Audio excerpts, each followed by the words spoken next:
Hello there, and welcome to my Embark guide for Dwarf Fortress. In this video, I'm going to talk about this map here, how to use it, how to read it, and how to make your Embark exactly the way you want it to be. I'm not going to talk about the prepare carefully function. That's later down the road where you can define how your starting party is going to look like. This is all going to be about the map screen. So first off, I want to talk about how to read this thing. So we're going to go through this window here first, and then bit by bit over other things. So the map that we're seeing here is the world as we have it created. It's a small map, can be larger, but for the sake of this tutorial, it's going to be all we need.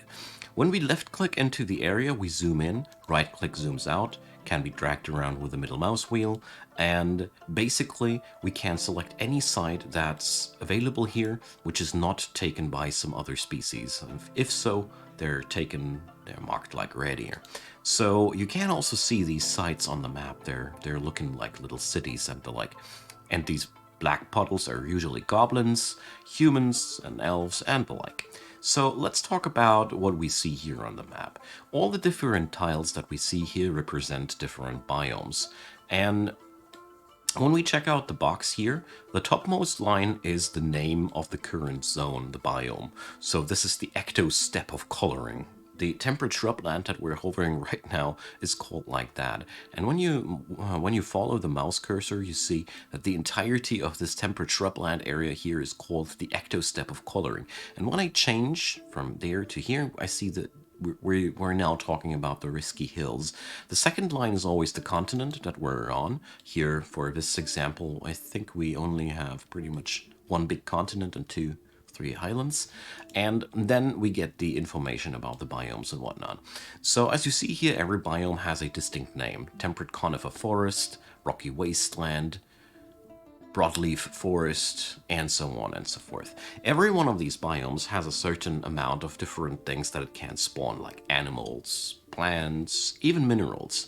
There is basically a spawn table for every single biome, so you can get other things in a tropical coniferous forest than in a savanna, for example.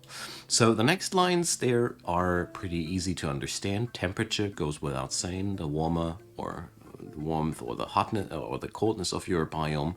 Basically, cold biomes, very cold biomes, have problems because you have issues with getting liquid water, and on hot biomes it's comparably same-ish, because water will evaporate damn fast on the surface, and therefore it can be hard to acquire water. Other problems will turn up as well when you go for extreme temperatures.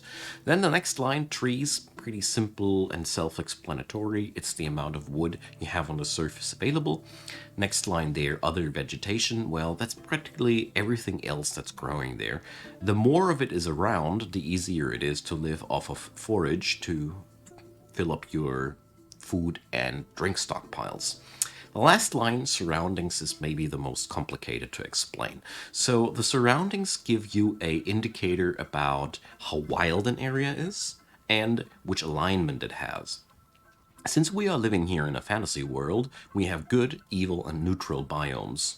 So when we check this out here we're talking about wilderness. That's a neutral biome.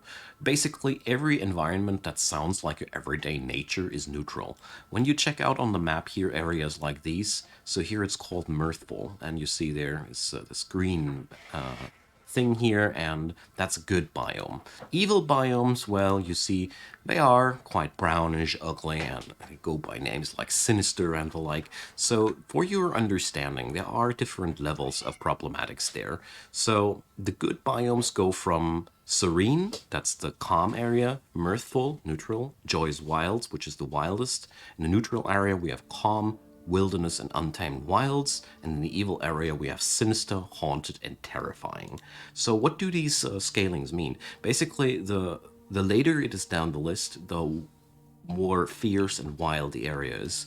The terrifying evil areas have more bad effects. The untamed wilds have more giant animals and things that can grow and go up your fortress. And with the good biomes, it's comparable, but in general, good biomes are the easiest to live in. They have the least troublesome creatures, and they even have some pretty cool plants in it. There's Sunberry and Featherwood, two really, really cool items. Featherwood is super light, and the Sunberries are really, really good for alcohol. So that's the surroundings. Basically, you can decide for yourself how wild or not wild it's going to be.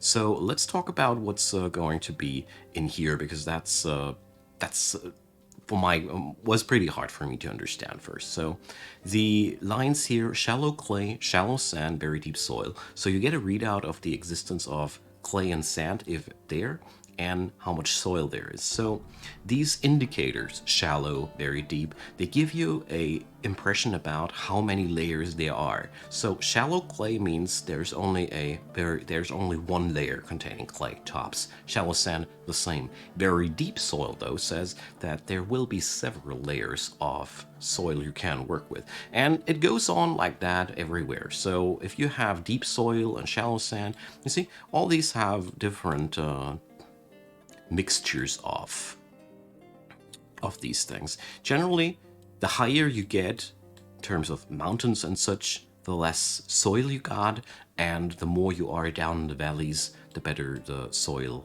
is. Then we have on the next line aquifers.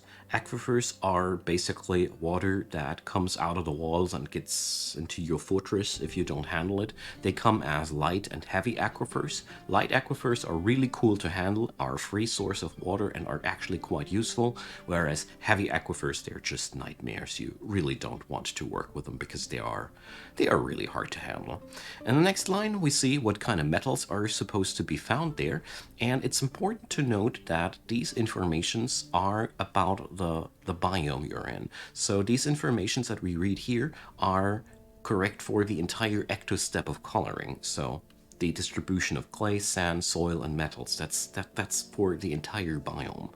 And fluxstone layer, yes or no? Fluxstone is the stuff that you need for steel production. So if you want to have steel production guaranteed, look for something where there's iron and fluxstone.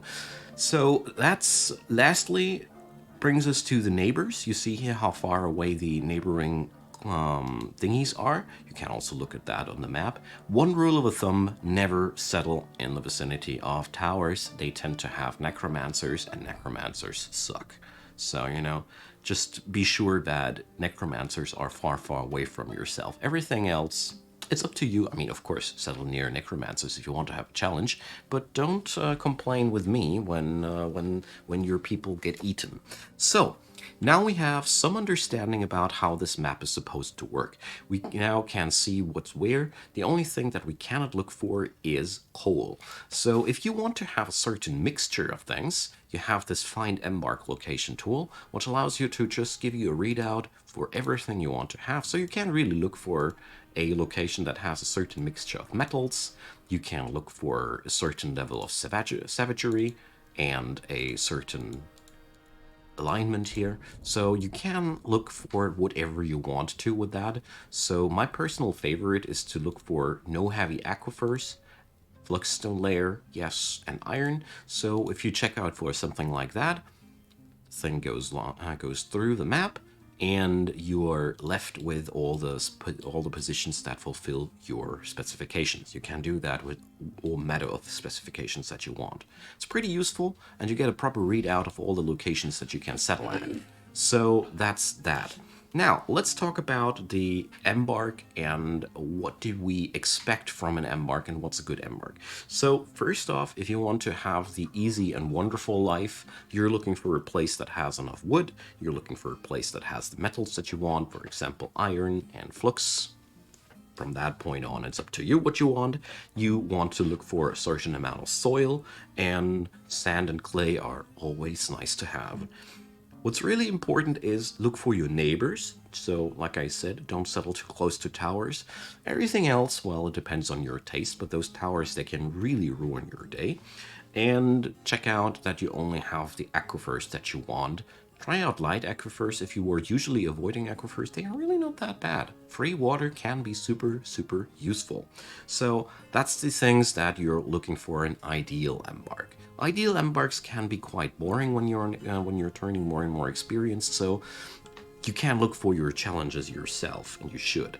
So I want to explain now how the embark process exactly works. So when we click this button here, we get to select where we actually want to settle down.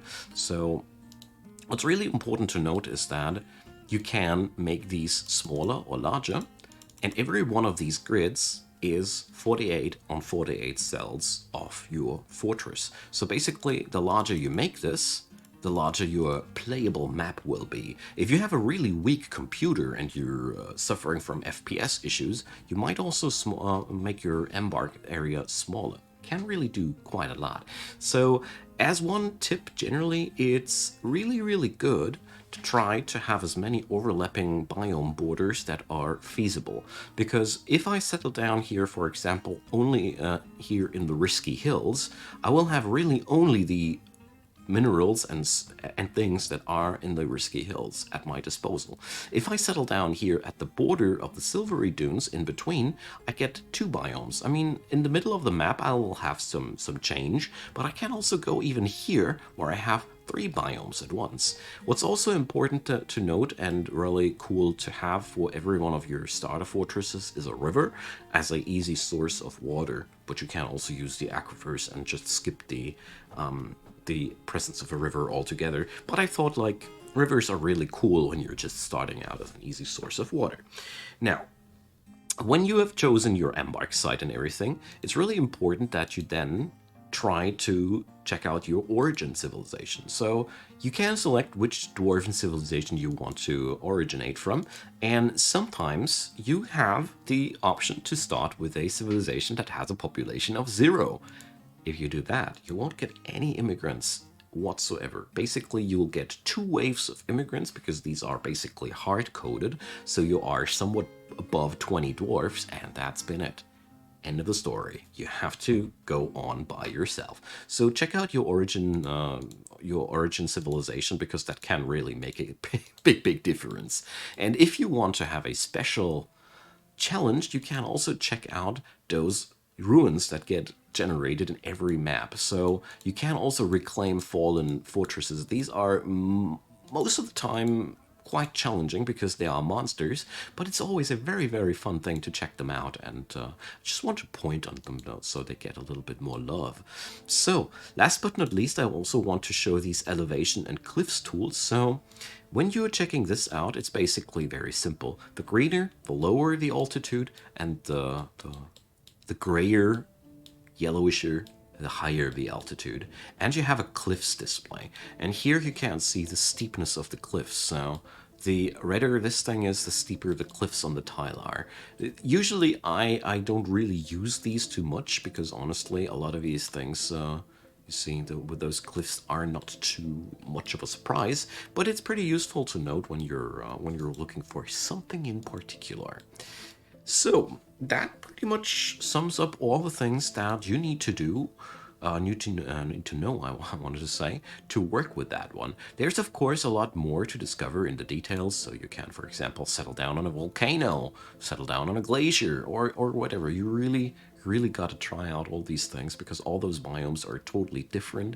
There's so much to discover. There's a massive fantasy world integrated just in the vanilla game, and I hope that you will have a lot of fun with your future embarkations. So feel free to leave me a comment if you feel like I've missed out a spot with the explanations, or if you want to ask a question. I'm always all ears.